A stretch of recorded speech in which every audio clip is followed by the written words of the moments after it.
Hey folks, welcome back to DCS. Today we're going to be flying out the MiG-19 Farmer on Heatler's Cold War server, and there's a few things I want to talk to you about. The first one is the F5's damage model. So I've not really died in the F5. I tend not to die in the F5 because I'm just that good, obviously. So I don't get to see what the new updated damage model looks like. So my main motivation for flying the MiG-19 is because it's more of a gunfighter than a missile slinger. And I just want to get guns on target on some F5s and see what bits fall off and see if it's any different from what it was before. Beyond that though, we're also going to be looking at the fog because I've not encountered it yet.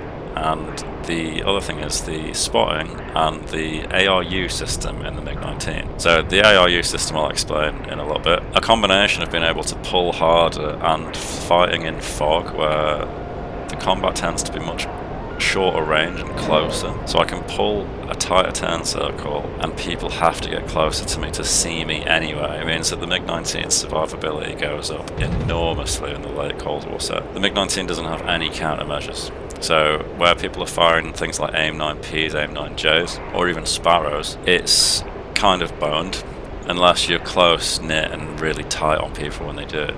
So fog and this ARU system really help with that. And then the last thing is, at the minute, spotting dots are out of control. They are huge. It looks like there's a bug on your actual monitor. That's how big they are. It literally looks like there's something sat on your screen. I keep thinking that there's dirt on it. It's genuinely an actual person. And that actual person is like 10 fucking miles away. But they look like they're about 2 miles away. Not even exaggerating, the dots are huge. On the upside, it means there's no eye strain anymore, and tracking people becomes a lot easier. And it also makes it easier to juggle multiple contacts at the same time because you don't lose sight of them when you focus on, a different one for too long. So there's pros and cons to all this stuff, but what we're going to do is chat you through how this ARU system works, and then we're going to hop into some games and we're going to post-commentate over them. And the culmination of all these factors are going to come together. And I had a pretty damn good session on the late Cold War set on Caucasus yesterday. So I hope you enjoy. Thanks a lot for watching, and I'll see you in the next one. Cheers. So today's video is going to be looking at a system in the MiG-19 that I've never really bothered paying much attention to. It's called the ARU system. It's this dial here in the cockpit, and you can manipulate that dial using these two switches just here. So I have the English cockpit on. So you can see ARU at the bottom, long arm and short arm, auto and manual. Basically how the system works is that as you increase speed, it shortens the artificial length of the joystick, which means that you have less nose authority. And the idea behind that is that it means you can't rip your wings off if you try and pull too hard at high speed. It's basically a very rudimentary version of a flight control system. So obviously in like the Hornet and the F-16, the flight control system has like a G limiter and it just physically will not let you pull hard enough to do damage to the aircraft. So right now I have minimal nose authority. This is like the lowest that it gets. So if I pull full backstick, you see the elevated deflection right now is as far as it will go.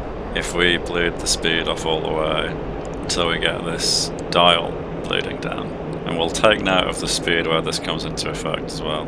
So we are now at about 450 kilometers per hour, and it's at its minimum setting. So if I now go and pull full backstick, look how far it goes. Like the amount of pull is kind of ridiculous.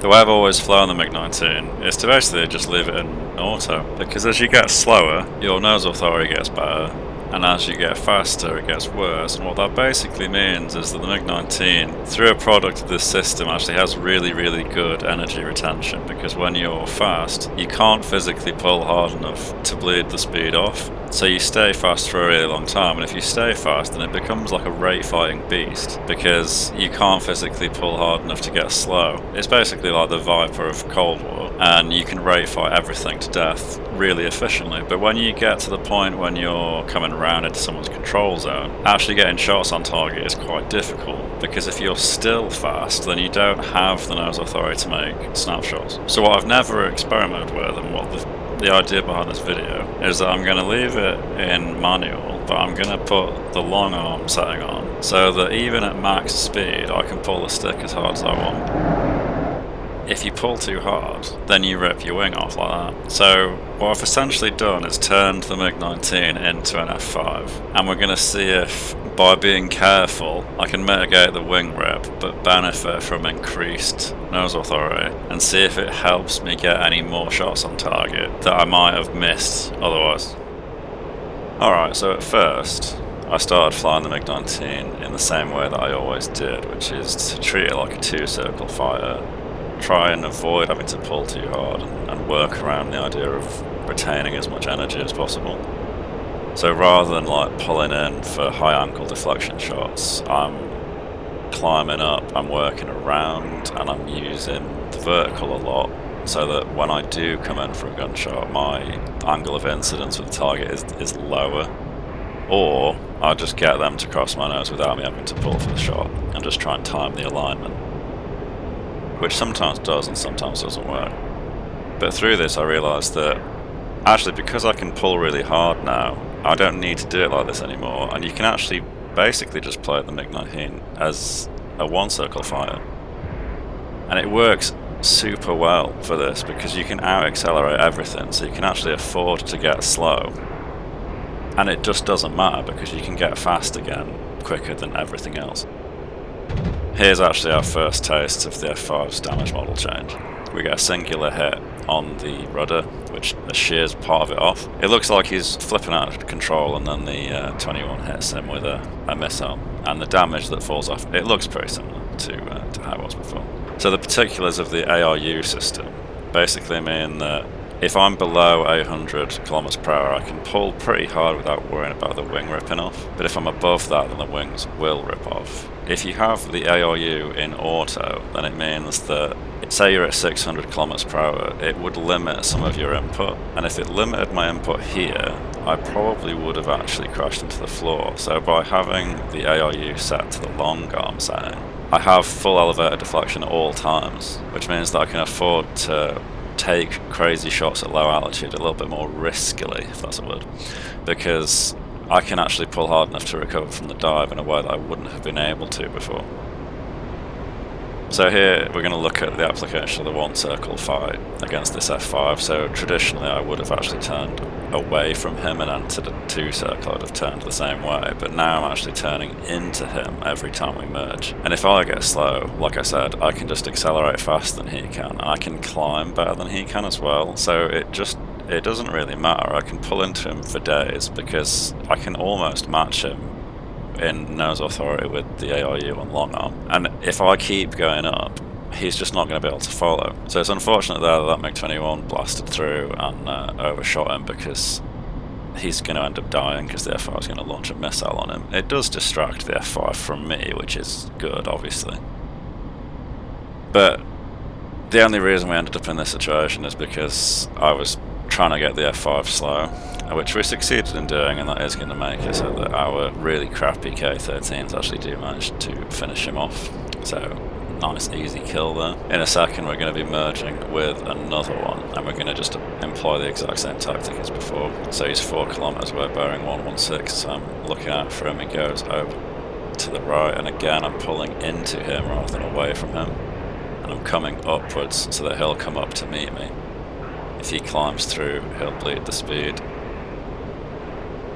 Diving down, he's going to come up. This is good. I didn't realise there was a friendly on him until now, so he might be manoeuvring in relation to them rather than me, but hey ho, the slower he is the better. And again I'm just continuing to turn into him. And all of these like higher speed pulls I wouldn't have been able to make before, because the ARU system would have just limited my elevator deflection to the point where my turning circle was too large for this to be effective, and I'd have been risking giving him a shot. But as it is, I'm actually almost matching him in the one circle every time. That F5 made good use of the fog there and disengaged, so I didn't actually ever get a chance to see him again. Here we'll talk about the caveat of the ARU override. So if you do have it in long arm all the time, not only do you risk the ability to rip your own wings off if you pull too hard, but if you pull a lot of AOA at a relatively high speed, then what happens is that the airflow actually blocks the air from hitting the elevator, and you get into this kind of weird bouncy regime, which you saw a little bit of just there. And in extreme cases, it actually means that you basically just can't pull up, and you could crash. It kind of reminds me of VRS, Vortex Ring State in the Hind, where say you're plummeting towards the ground, you're going to want to pull full backstick to save yourself, but if you do that, you just lose elevator authority rather than gaining it. So you actually have to like let off to get a bite in the air back, and it's the same deal with the MiG-19's elevator. So again, we clipped off the rudder of the F5 there. It seems to be a common practice that the rudder falls off. This is our first proper look at the damage model, because I actually get some clean hits on. And I have to say that it's a little bit disheartening. The F5 had, I don't know if it's actually a bug or if it's intentional or if there's some, you know, fidgy-widginess that I'm unaware of, but quite commonly I would set the F5's engines on fire, and it would basically just put them out and be fine afterwards, and it seems that that is unfortunately still the case, as you'll see in a moment. So here we are actually kind of rating this guy in more of a traditional MiG-19-y sense, except you'll see that I'm actually pulling around way harder than I'd be able to if I was using the ARU system on auto, because it would have just limited my pull. So we're able to wrap up rate fires much faster, although this guy does really help me out by, he just pulls full backstick basically the whole time, he just basically kills himself. But you'll see there, both his engines are on fire, so I'm going to climb, because how can someone with no engines follow? But then the engine fire magically goes out, he actually plugs the burner in, and he just carries on flying like he's fine. So the damage model rework that Eagle Dynamics claim came with the F5 remaster basically just seems to have changed the visual effects, because the fire did look better, and when wings snap off it looks better, and the way that the aircraft kind of folds when you damage it a lot, it looks better, but the way it happens and under what kind of damage it is the same. I just feel like they've basically just put a fresh lick of paint on it. This clip is basically to showcase the use of fog to increase survivability. So we're against a Sabre. Sabres are a really annoying thing to kill because they're very similar to us in a lot of ways. With the ARU system on long arm, I'm attempting to play the one circle game with them because that's going to get them slow the fastest. And then the aim is to just pull vertical where they won't be able to follow because they don't have the same thrust as me. But at this point I noticed that there's actually an F5 coming in like 4 kilometers away. So I flip this to a one circle fight by sort of ignoring him for a bit. I'm sort of extending away here, trying to bait him to turn the other way. And it works, and I actually spot the F5 at the same time, so we're able to switch targets whilst the Sabre is like outbound. And then we run the fight into a cloud, which means that the Sabre has a reduced chance of actually following me again. So that F5 actually just runs away after the hit that we got on him, and he leads me to this gaggle of stuff. I didn't want to use the burner on the way in because I've noticed that when I'm using the long arm setting, I actually burn through fuel a lot more, faster, because I have to plug the burner a lot more to get the speed back. So the biggest negative that I've found is that my fuel just doesn't last as long when I'm flying the MiG-19 this way. But anyway, since the F5 was already damaged and this Sabre was presenting himself, I just decided to latch onto the Sabre instead, and we managed to knock his wing off, so it all worked out pretty well in the end. Classic Sabre IR signature meme here. Sabre's right in front of me. Tone on the Sabre, or so I thought, and the missile tracks are friendly. Thankfully the friendly was a billion miles out of range, which just kind of highlights the absurdity of the Sabre's heat signature. But, you know, it is what it is. One of the other benefits that I didn't really foresee of having the ARU in long arm is that when you're chasing people down like this and they're just flying in a straight line, it's actually really difficult to hit shots like that. I would take a high angle deflection shot any day of the week, but it used to be way harder to make shots like that in the MiG-19 because you had to really wrench your stick a huge distance just to pull a small amount, you know, just for a tiny adjustment because of how much it'd limit your elevator authority. But with the long arm setting on, you actually can just move your stick a little bit and it actually adjusts your aim a little bit, so it makes it a lot easier to hit the people that are just running away in a straight line. Obviously if they're going to sit stationary in the air, then that's easier to hit them as well, although sometimes I miss those shots as well. That Sabre does eventually go down, and we latch onto this Skyhawk, which is about to spectacularly neo a F1's 530 EM. The Skyhawk can be treated much like the Sabre, except it actually has even worse energy bleed. Well, the Sabre doesn't really have very bad energy bleed, but given that the Skyhawk has a delta wing, if you get them turning in the one circle, and they really slow themselves down quite a lot. So we're just going to try and get behind him, and if he reverses his turn, we'll let him crack on with that, we'll follow him through, we'll throttle back, we'll slow down, we'll use the flaps if we have to, and then if we end up overshooting, we can just go vertical and he won't be able to follow. He'll end up energy trapping himself, and we will get a nice easy free kill. So he is reversing his turn a lot, as I anticipated him doing. We're going to follow through, we're going to let him reverse, and then he's going to cross right in front of my nose, and I'm going to try for the shot. And miss. Yeah, lots of that happens in this plane. So here the Skyhawk is insanely slow. F1 is overshot much like that MiG-21 did from earlier, and he's going to give the Skyhawk a missile shot. So whilst the Skyhawk is focusing on him, I was really hoping I'd get around here fast enough to potentially save the F1, but unfortunately that was not to be. But we are now right behind him. He's super slow, I'm super slow, so this should be easy. So if you just close your eyes and listen to how magnificent these guns sound. Yeah, epic sound. And then if you open your eyes, that guy, he should die any second. I just hit him about 1,000,000 times. Well, you heard how much I shot, like every shot went into him. As we overshoot, assuming that the Skyhawk is dead, I spot this Sabre coming in. I don't even know how he missed that, to be honest. I did see him and I did jink, but I'm so slow I didn't think it would really matter. Sabre is really, really slow. I noticed as he passed me that he had his air brake out. Doesn't seem to be the case now, so maybe he just overdid it trying to get the shot. And again, just listen to those guns. Yeah, I'm not really sure what's going on there. Did hit him. He didn't shoot at me as I passed him, so I wonder whether I actually killed his pilot there. But the Sabre and the Skyhawk both eventually end up going down. So here I was hugging the deck, so I was really worried that this Phantom was going to sparrow me on his way in, but turns out he didn't actually see that I was there. The Farmer's performance is honestly kind of cracked. This Phantom has an altitude advantage when he came in. He did do a 180, so he'll have bled off some speed, but in terms of acceleration up to like maybe 1000 kph and the climb rate, you can roughly match a Phantom. It's only when it gets to higher speeds that you start to struggle, but the ARU does actually help to somewhat, balance the scale, as it were, because the Phantom's nose authority used to be significantly better than the Farmer's at high speed, but now that I can pull as hard as I want to within, the realm of ripping my wings off, it actually makes it a lot easier to stick with him. Also helps that he's distracted and just keeps turning in front of me.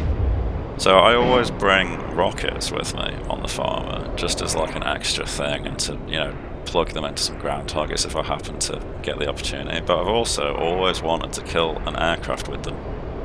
They're just really difficult to aim. It does look, though, like at least two pass within about a nano-centimetre of this guy's cockpit. They just unfortunately miss. He would have definitely been dead by now if I'd just used the guns, but, the rockets add less than 300 pounds to the aircraft's weight, so I figure that there's not that much loss in carrying them, and maybe one day it'll lead to something quite cool. Anyway, that Phantom is dead, so we will move on to the last clip.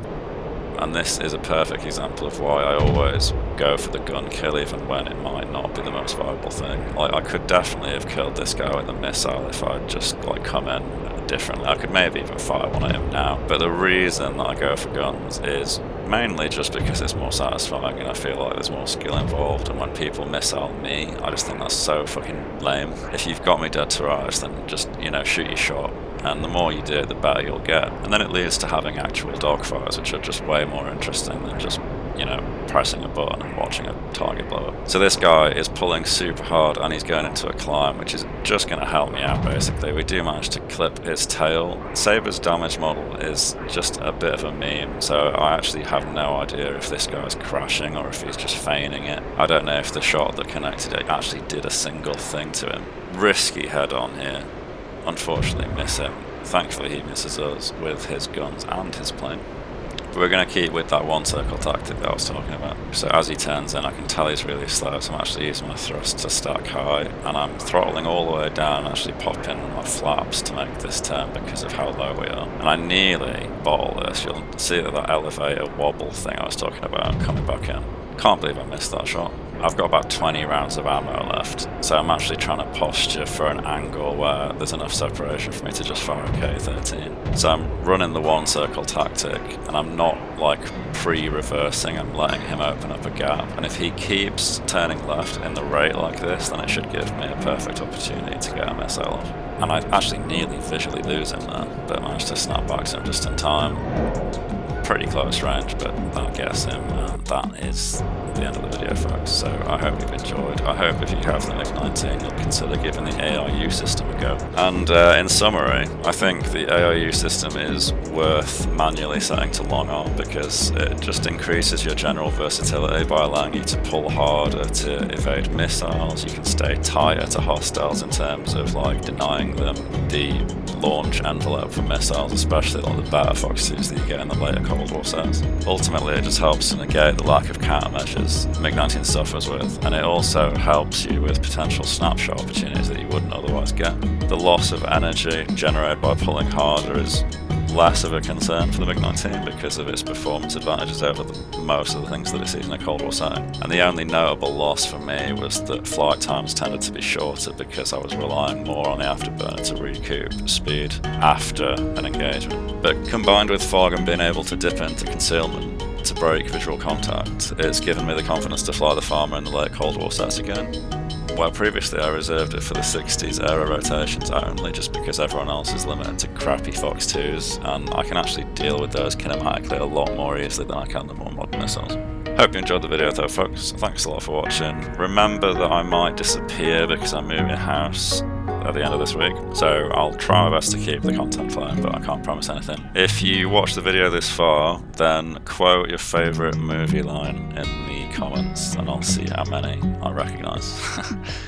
Thanks a lot for watching, and I'll see you in the next one. Cheers.